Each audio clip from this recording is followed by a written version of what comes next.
নিখোঁজ কিশোরের বাবা মায়ের সঙ্গে দেখা করে কথা বললেন চোপড়ার তৃণমূলের বিধায়ক তথা জেলা তৃণমূল কংগ্রেসের চেয়ারপারসন হামিদুর রহমান। মূল অভিযুক্ত গ্রেপ্তার হয়েছে। কিশোরকে খুঁজতে সমস্ত রকম চেষ্টা করছে পুলিশ। বিধায়কের মনে হচ্ছে সম্ভবত আক্রান্ত কিশোর বেঁচে নেই। যদি বেঁচে থাকে তাহলে এতদিন লাগতো না। যদি বেঁচে থাকে তাহলে কিশোরকে খুঁজে বের করবেই পুলিশ, দাবি বিধায়কের। বলছি 9 দিন হয়ে গেল এখনো আক্রান্ত কিশোরের কোনো খোঁজ পাওয়া যায়নি, কি বলবেন? ব্যাপার হচ্ছে যে পুলিশ খোঁজ করছে, ঘটনাটা খুব মর্মান্তিক। এটা নিয়ে আমরা সবাই দলগতভাবে লেগে আছি।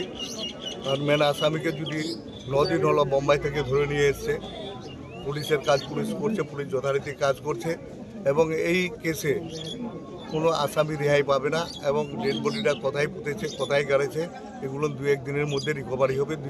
1 দিনের মধ্যে খবরটা ছড়াবে। আমরা দেখছি সবাই মিলে চেষ্টা করছি। সেই নাবালককে কি মেরে দিয়েছে? হ্যাঁ, সেই নাবালককে কি মেরে দিয়েছে মনে হচ্ছে? নাবালককে তো মেরে দিয়েছে মনে হচ্ছে। এতদিন কোথায় রাখবে? এতদিন হলে এত পুলিশি পিটার ধরাধরি চলছে, সব দিক দিয়ে যদি বেঁচে থাকতো না, আমরা তো করে আল্লাহ করে বেঁচে থাকুক, বেঁচে থাকলে তো এতদিন কোথাও না কোথাও চলে আসতো। তো এটা অনুমান করা যাচ্ছে, আন্দাজ করা যাচ্ছে যে এটাকে মেরে দিয়েছে।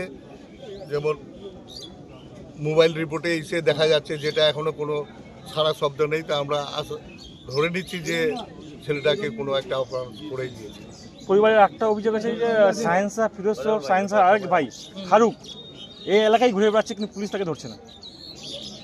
ফারুক সায়েন্সার ধরা পড়েছে না, ফারুক সায়েন্সার ফিরোজ ধরা পড়েছে। ফিরোজ ধরা পড়েনি, ঘুরে বেড়াচ্ছে। আমরা নিশ্চয়ই আজকেই কথা বলবো এসপির সঙ্গে, যাতে কেউ খুব তাড়াতাড়ি ধরা পড়ে এবং আসল ঘটনাটা আমরা প্রকাশ পাই। সাধারণ লোক সবাই এই মার্ডারটা নিয়ে উদ্বেগ হয়ে আছে। বলছি এই একটা মর্মান্তিক এত নৃশংস ঘটনা, এর আগেও কি বাংলার মানুষ দেখেছিল এই ধরনের ঘটনা? এই ধরনের ঘটনা ঘটেছে এমন কথা নাই, কিন্তু এটা খুব মর্মান্তিক ঘটনা। এই পেটের দায়ে কাজ করতে গেছিল আমার 14 বছরের 16 বছরের ছেলে। সেই ছেলেটার দ্বারা কোনো অপ্রীতিকর কাজ হতো না। এটাকে ছলনামূলক বলেন বা কোনো ষড়যন্ত্র করেন, এটা খুব মর্মান্তিক ঘটনা। এই ধরনের 14-15 বছরের ছেলেকে এই ধরনের ষড়যন্ত্র করে কোথাও মারতে দেখিনি আমার মনে হয় না।